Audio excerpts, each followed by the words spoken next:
ભાવે જ્યારે આપણે એને જોઈ ત્યારે પરમ ગુરુની પ્રાગટ્ય કેવું છે. આ આપણે બધા અંશો છે. એ અંશો અહીંયા શા માટે આવ્યા છે અને અંશોને કઈ એવી ભૂલ પડી ગઈ કે પોતે કોણ છે અને કરતા કોણ છે અને આખું કૃત શું છે એની વિગત બધી ભૂલી ગયા. चैनल को सब्सक्राइब करिए, बेल आइकन दबाइए, ये वीडियो ज्यादा से ज्यादा लोगों तक पहुंचाइए.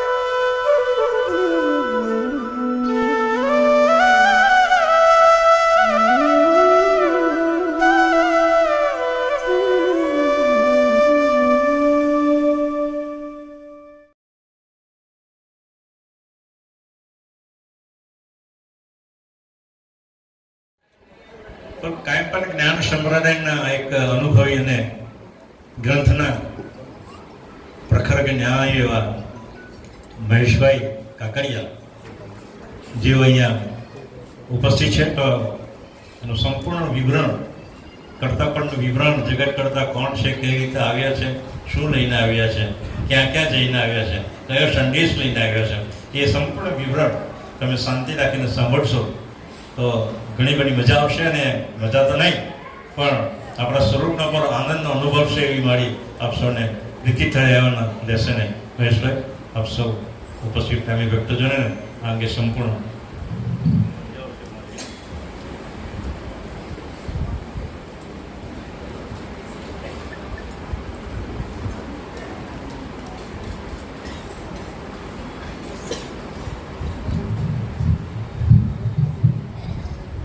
શ્રીમંત કરુણા સાગર ભગવાન કી જય. સત કેવલ સાહેબ, આજનો આ દિવસ એ આપણા માટે બહુ અમૂલ્ય છે કે પરમ ગુરુનું પ્રાગટ્ય કલ્પમાં એક વખત થાય અને એક કલ્પની અંદર 10,000 યુગ આવે. આ કલ્પની અંદર 251 વર્ષ પહેલા એટલે 252મો પ્રાગટ્ય દિવસ અત્યારે આપણે ઉજવી રહ્યા છીએ પરમ ગુરુનો. પરમ ગુરુને અહીંયા આવવું શા માટે પડ્યું અને આવું હાડ માંસ રગ રુદ્ર આપણું જે શરીર છે એનાથી શરીર એનું અવિગત હતું. આપણું શરીર છે એ હાડનું, માંસનું, ચામડાનું, વાળનું બનેલું છે, પ્રકૃતિનું છે અને એનું પ્રકૃતિની બહારનું શરીર હતું. તો એને અહીંયા આવવું શા માટે પડ્યું? 1829 મહાસુદ બીજ ગુરુવારને કાસોર ગામની વનખંડીની અંદર હેતભાઈને મળ્યા અને પ્રગટ થયા. હેતભાઈનો જે પુત્ર લઈને જતી હતી હેતભાઈ, એટલે એને પાણી પીવા માટેની તરસ લાગી ત્યારે એની પોતાનો પુત્ર દૂર મૂકી અને છે એ પાણી પીવા જાય છે. એટલે હેતભાઈનું પીઠ જોઈને નાહર નામનું જે પશુ હતું ઈ આ બાળકને ઉઠાવીને લઈ ગયું અને જેવું નાહર લઈ ગયું એટલે આ છે ને અગાધ ગતિની અંદર આ મુદ્દો આવે છે. એમાં કહેવામાં આવ્યું છે કે નાહર બાળકને લઈ ગયું અને પછી છે એ સાવજ એને ખાઈ ગયો. નાહર ઉઠાવી ગયું અને સાવજ આવી અને બાળકને ખાઈ ગયું. જેનો જીવ ભાવ છે એને માયા ઉઠાવી જાય છે અને કાળ ખાઈ જાય છે. બરાબર? માયા છે એ કોણ છે? નાહર. નાહર એટલે નાનું. સિંહ આવે તો એને બીક લાગે કે સિંહ છે એ મને ખાઈ જશે, એટલે બાળકને એની છોડી દીધું અને છોડી દીધું એટલે સિંહ છે એ એને ખાઈ ગયો. પણ કોને ખાય છે? જેને જીવ ભાવ હોય એને. અંશ ભાવ જેને છે એવા પરમ ગુરુને કોઈ માયા કે કાળ અડી શકતું નથી. આ ભાવે જ્યારે આપણે એને જોઈ ત્યારે પરમ ગુરુની પ્રાગટ્ય કેવું છે. આ આપણે બધા અંશો છે. એ અંશો અહીંયા શા માટે આવ્યા છે અને અંશોને કઈ એવી ભૂલ પડી ગઈ કે પોતે કોણ છે અને કરતા કોણ છે અને આખું કૃત શું છે એની વિગત બધી ભૂલી ગયા. કેવી રીતે ભૂલી ગયા એ વિગત? તો આપણે છે એ પંચમ વેદની અંદર 386મું પાનું છે. એમાં દેવ નિરાશ કેવલાંશ દેશ દેવ મોક્ષ નિરૂપણ એવું એક અંગ છે. એ અંગની અંદર કહેવામાં આવ્યું છે કે પહેલા તો કોઈ હતું જ નહીં. હવે આપણે પાછા જઈએ છીએ કે જગતની રચના કેવી રીતે કરતા એ કરી. કશું જ હતું નહીં. એક માત્ર ખગાકાર શૂન્ય અને કૈવલ કરતા પોતે બે જ હતા. આ અંશે નહોતા, દેવોય નહોતા, ભૂમિ નહોતી, જળ નહોતું, અગ્નિ નહોતું, વાયુ નહોતું, કોઈ તત્વ નહોતું. તત્વ નહોતું તો એક પણ શરીર નહોતા, બ્રહ્મનો પ્રકાશ પણ નહોતો. તો ખગાકાર શૂન્યની અંદર એકલા રહેલા કૈવલ કરતા એને મનમાં વિચાર આવ્યો કે કાંઈક આપણે એવું કંઈક ખેલ કરીએ તો આ આનંદ થાય કે, અને જો એમાં ભૂલ પડે તો આપણે કહેવા વાળું કોણ છે કે, આપણે તો એકલા છીએ, હાસી મસ્કરી કરે એવું કોણ છે કે. એટલે એને વિચાર કર્યો કે બે જણા હોય તો આ કામ થાય. એટલે કે તો હું છું અને એક ખગાકાર શૂન્ય છે, પણ શૂન્ય અને મારા કે પખા મેળવવા જોઈએ કે.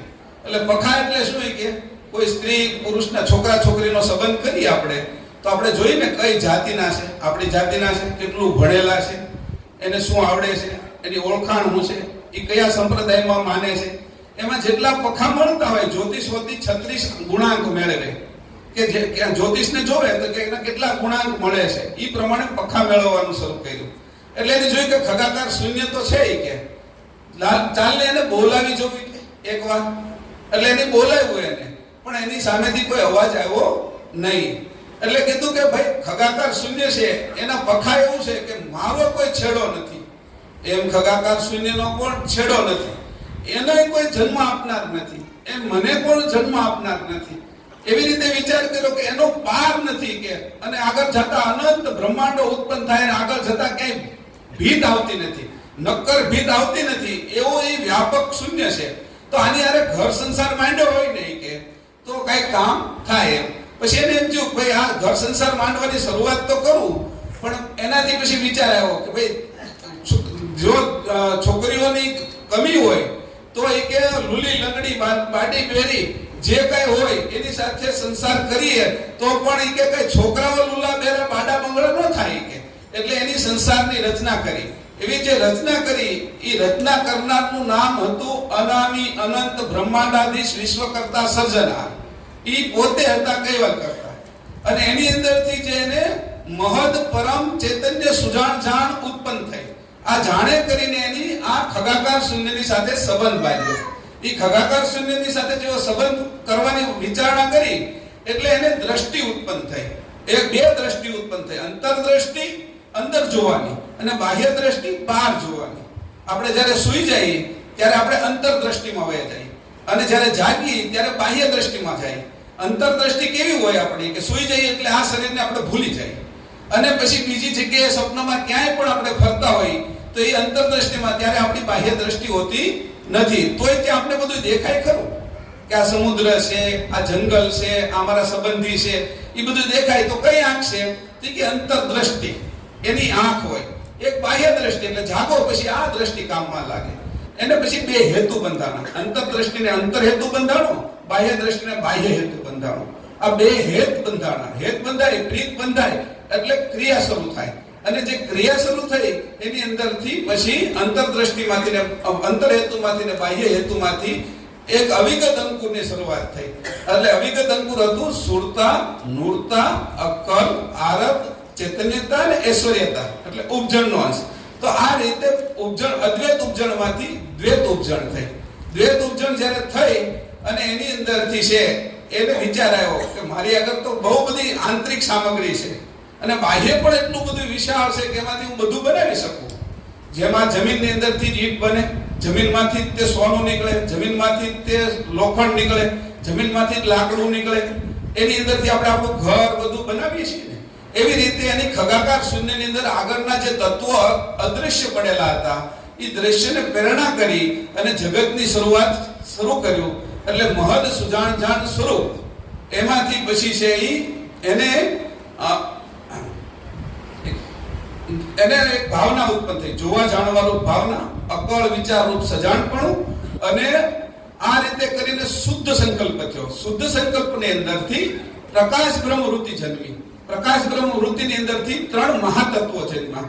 ત્રણ મહાતત્વોમાં એક વિકાસ, એક અવિકાસ અને કુંભસ. આપણે જે શ્વાસ લઈએ, શ્વાસ છોડીએ અને રોકીએ, એ જે સ્થિતિ મહદને થઈ.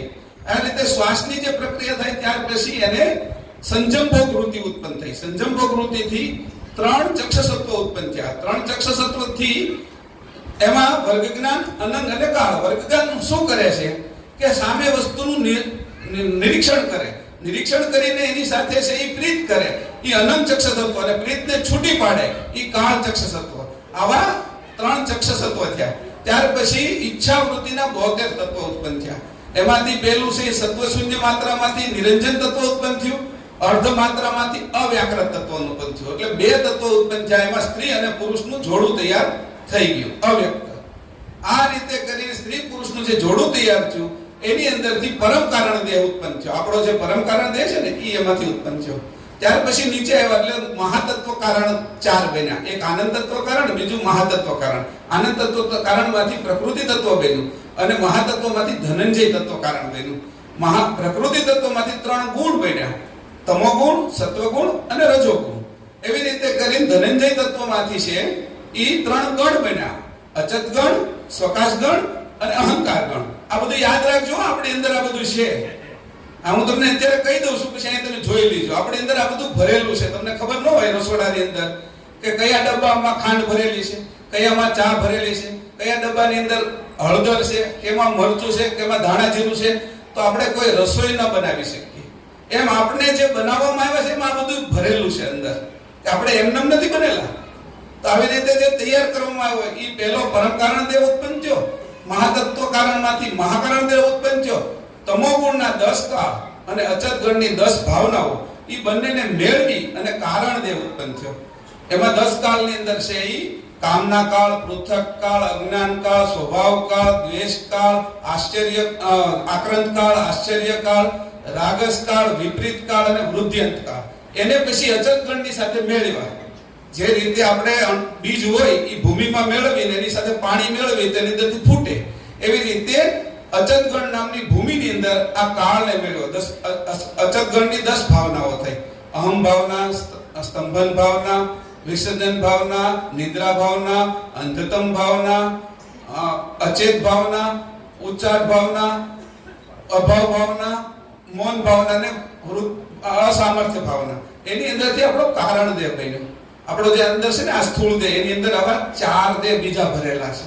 અને ત્યાર પછી છે ઈ સ્વકાશ ગણ, સત્વગુણ અને સ્વકાશ ગણની અંદરથી આપણા અંતસ્કરણ, સંભસ્કરણ, પછી અવસ્થા અને વિવસ્થા, આટલી વસ્તુ તૈયાર થઈ. એટલે આપણો બીજો જે સપનામાં જાય ને ઈ દેહ બન્યો.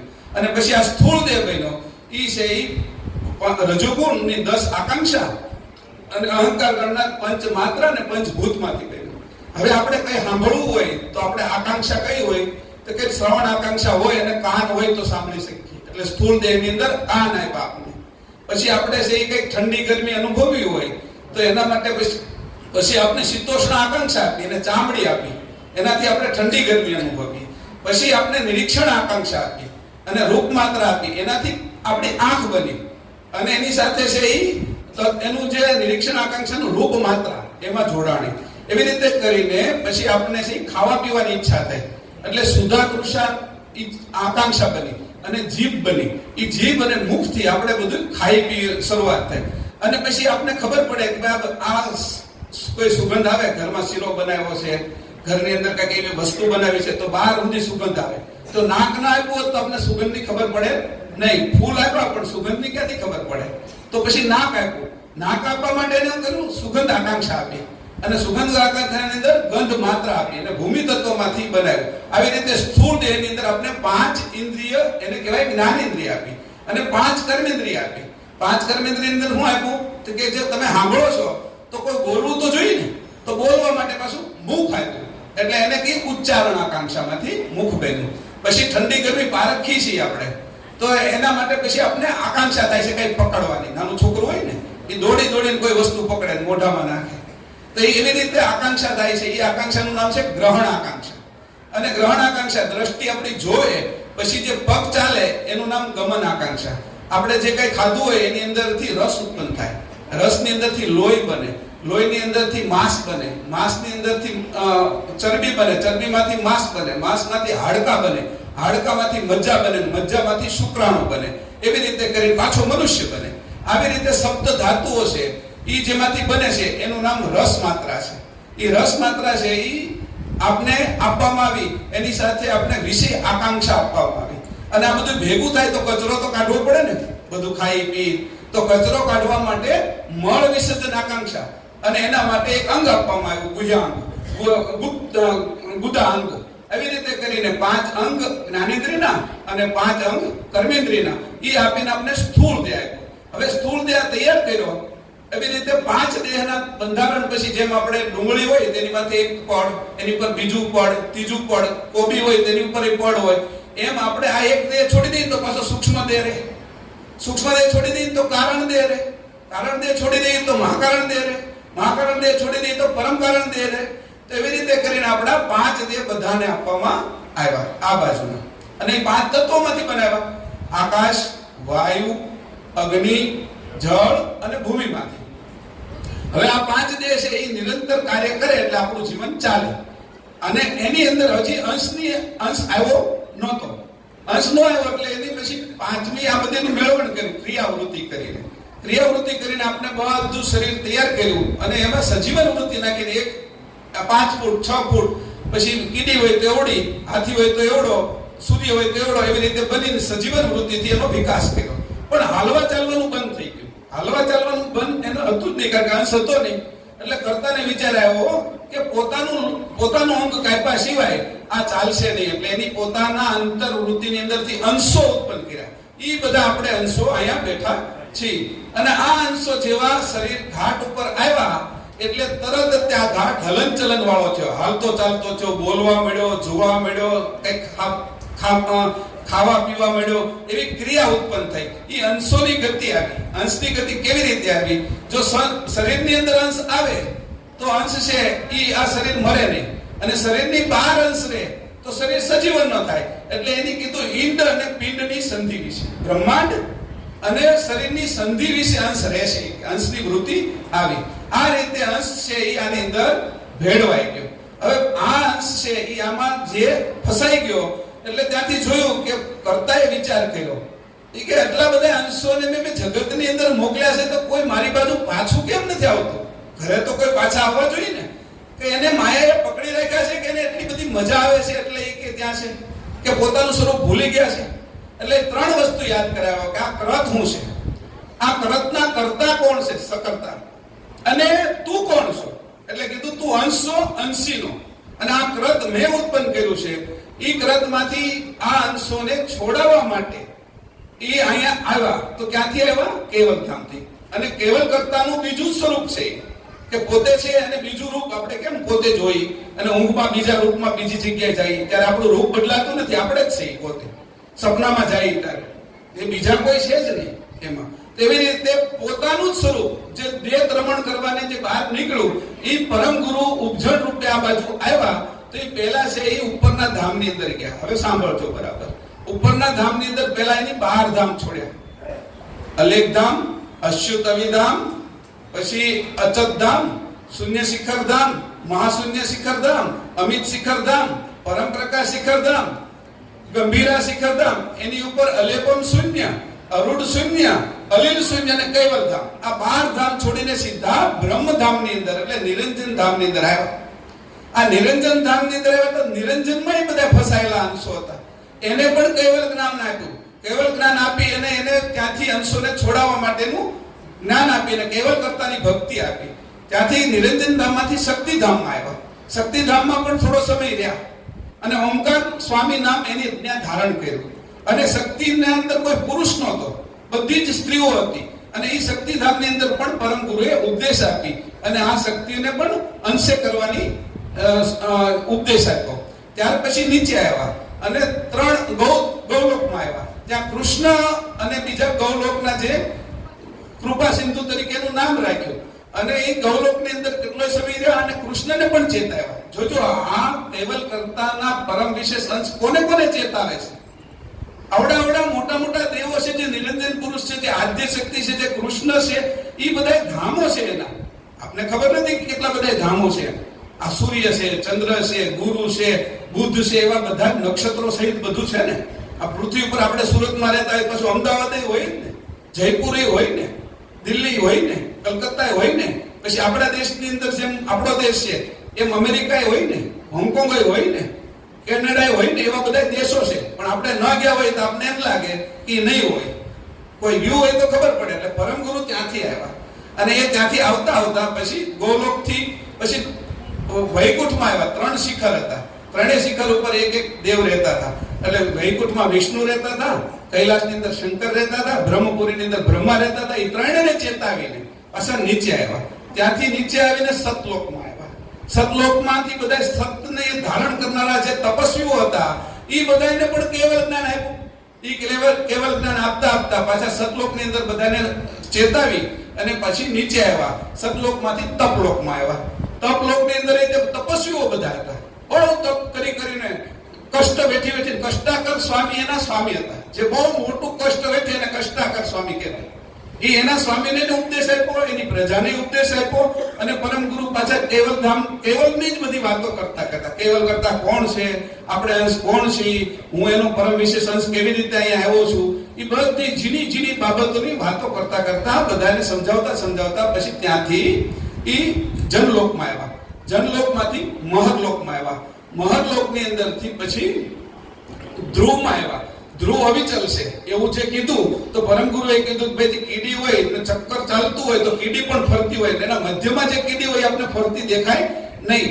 એવી રીતે ધ્રુવની અંદર પણ એનું બહુ સન્માન થયું. ધ્રુવની જે પત્નીઓ હતી એની પણ બહુ સન્માન કર્યું. એના માટે વિવિધ પ્રકારના મેવા ત્યાંના એ બનાવ્યા અને એને બહુ સન્માન કર્યું. થોડો સમય રહ્યા અને ધ્રુવને પણ એની ઉપદેશ આપ્યો. ત્યાંથી પછી છે એ સપ્ત ઋષિના મંડળમાં આવ્યા.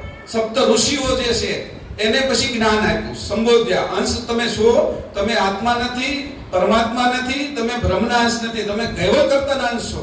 અને એને પણ ઉપદેશ આપી અને ત્યાંથી નીચે શનિધામમાં આવ્યા. શનિધામમાં શનિને ઉપદેશ આપ્યો. ત્યાંથી છે એ ગુરુધામમાં આવ્યા. ગુરુને ઉપદેશ આપી પછી મંગળધામમાં આવ્યા. મંગળમાંથી બુધની અંદર આવ્યા. બુધની અંદરથી શુક્રધામમાં આવ્યા. શુક્રને ઉપદેશ આપી અને કીધું કે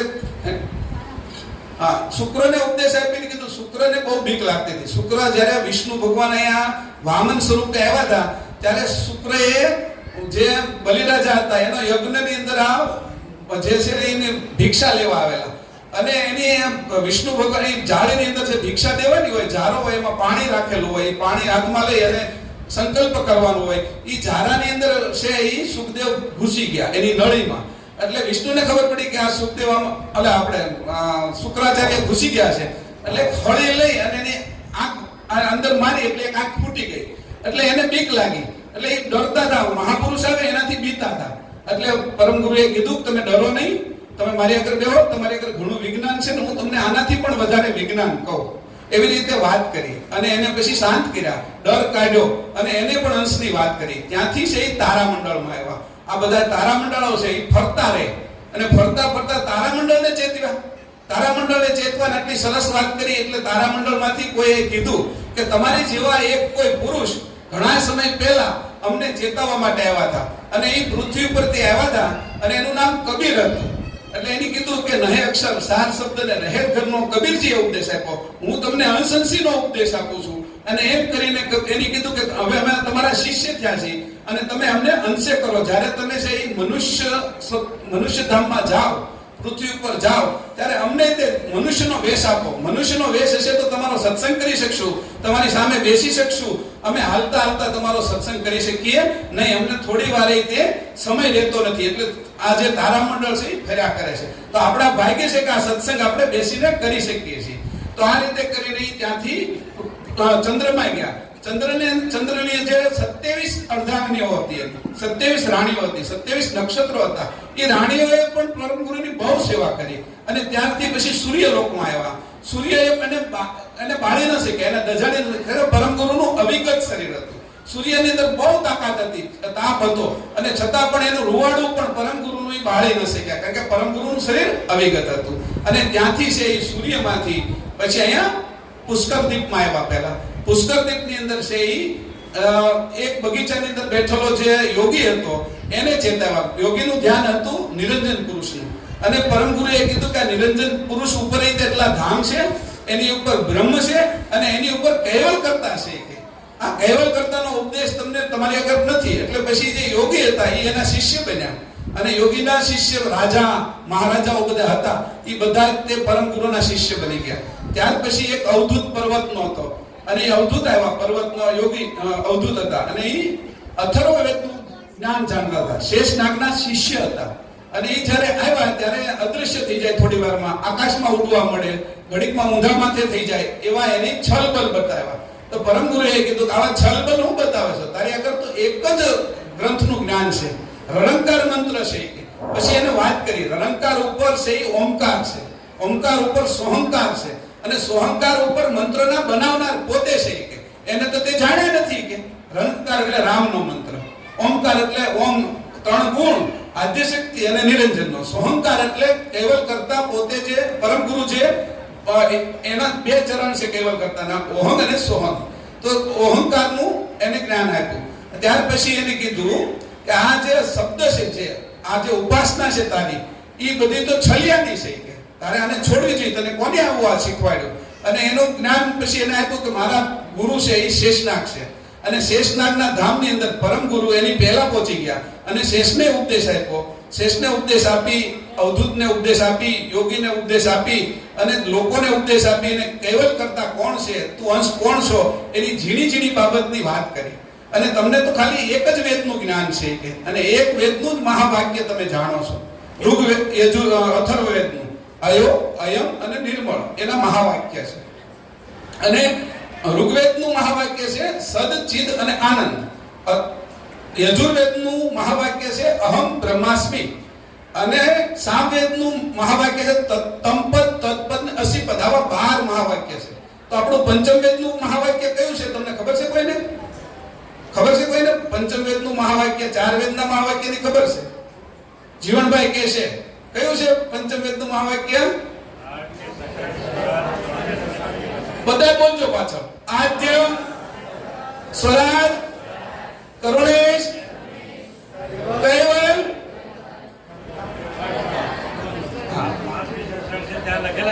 આ 5 વિશેષણ જેને લાગે છે એ કૈવલ કરતા છે, એ આપણું મહાવાક્ય પંચમવેદનું છે. આ પંચમવેદનું મહાવાક્ય પછી એને આપ્યું, અને ત્યાંથી પુષ્કરદીપની અંદરથી આવ્યા સાગદીપમાં, સાગદીપની અંદરથી કૌશકદીપમાં, કૌશકદીપમાંથી કોસાલકદીપમાં, કોસાલકદીપની અંદરથી પછી આવ્યા સાલમદીપમાં, સાલમદીપની અંદરથી આવી અને છેલ્લે પાલકીદીપમાં આવ્યા. પાલકીદીપની અંદર એને સુમંતા અને હરદેવ નામના 2 જોડું એટલે પતિ પત્ની મળ્યા. એ જંગલની ગુંજારાવ વનની અંદર તપ કરતા હતા, ખાવા પીવાનું છોડીને તપ કરતા હતા. અને પરમગુરુ એ ગુંજારાવ વનની અંદરથી નીકળ્યા સહેલ કરવા માટે. તો એને એની રોક્યા કે આવા પુરુષ આવ્યા છે કોઈ, અને એનું સ્વાગત કર્યું, એને બેસાડ્યા, એને ફળ ફૂલ આપ્યા, અને એની ઈચ્છા પ્રગટ કરી કે હવે તમે અમારા પુત્ર થઈને આવતો. કે હું કોઈનો પુત્ર થતો નથી, કે મારા માતા પિતા કોઈ થતા નથી, છતાંય હવે તમારી આ ઈચ્છા છે તો હું તમને બીજી રીતે પૂરી કરીશ. કે તમે મારી પહેલા જંબુદ્વીપમાં જાઓ, અને હવે મારે અહીંયા પાલકીદીપની અંદર મારું કામ પૂરું થઈ ગયું છે, અને જંબુદ્વીપની અંદર જઈ અને તમે છે એ હેતબાઈ અને રઘુવર આ બે નામથી સિસોદિયા કુળની અંદર જાઓ, અને હું વનખંડીની અંદર પ્રગટ થાઈશ, અને એ પ્રાગટ્ય કરીને હું આ જંબુદ્વીપના લોકોને ઉપદેશ આપીશ. એ ઉપદેશ કયા પ્રકારનો આપો, કઈ રીતે આપો, એના માટે 18 ગ્રંથોની રચના પરમ ગુરુએ કરી. આ 18 ગ્રંથો જ્યારે આપણે વાંચી, સમજી, ગુરુની આજ્ઞામાં રહી, અને આ કઈ રીતના બધા એમાં રસ્તો છે, એમાં ભાલ તિલક શું છે, આ બાહ્ય ભાલ તિલક છે, આ ઈડા પીગળા અને સુષ્મણાનું જે ભાલ તિલક થાય છે એ ભીતર ભાલ તિલક છે, એક અભ્યંતર ભાલ તિલક છે, એક પાર ભાલ તિલક છે જે અંશ અંશીની માથે શોભે છે. તો આ તિલકને જે લોકો ધારણ કરશે, જે અંકુરની ગતિ, જે શુક્રાણુથી આપણે નીચે આવ્યા અને આ શરીર ધારણ કર્યું, એ જ ગતિને આપણે પાછી ઉપર લઈ જવાની છે. ત્યારે આપણા સ્વ સ્વરૂપે અંશે થવાની જે ગતિ છે એ કહેવાને માટે પરમ ગુરુ આપણે આ જંબુદ્વીપ વિશે આવ્યા, અને આ જંબુદ્વીપ વિશે આવ્યા છે એની બધી જ માહિતી આપણા 18 ગ્રંથમાં આપેલી છે. એટલે આ ગ્રંથનો અભ્યાસ કરો, અને એના માટે થોડા વધારે બધા ભેગા થઈ 2-5 લોકો વાંચન કરો, અને જ્યાં જ્યાં તમે અટવાઓ, તમને જ્યાં ન ખબર પડતી હોય ત્યાં જીવનભાઈને પૂછો, બીજા કોઈ અહીંયા સમજુ લોકો હોય, ભગત છે અહીંયા બેઠા છે દેવજી ભગત, એને પૂછો, અમારી જેવા લોકો હોય તો એને પણ પૂછો, તો જેથી કરીને આ જ્ઞાન શું છે ખાલી પૂજા પાઠ આ તે કરવાથી નહીં થાય. આપણે કોણ છે સ્વરૂપને જ્યાં સુધી આ શરીરમાંથી જુદું નહીં કરીએ ત્યાં સુધી આપણી મુક્તિ થવાની નથી. એટલા માટે આપણે છે એ પરમ ગુરુના આ ગ્રંથનો અભ્યાસ કરી આજના દિવસે હું આટલી માહિતી તમને આપી અને મારું વક્તવ્ય અહીંયા પૂરું કરું છું. શ્રીમંત કરુણા સાગર ભગવાન કી જય. સત કેવલ સાહેબ. હલો,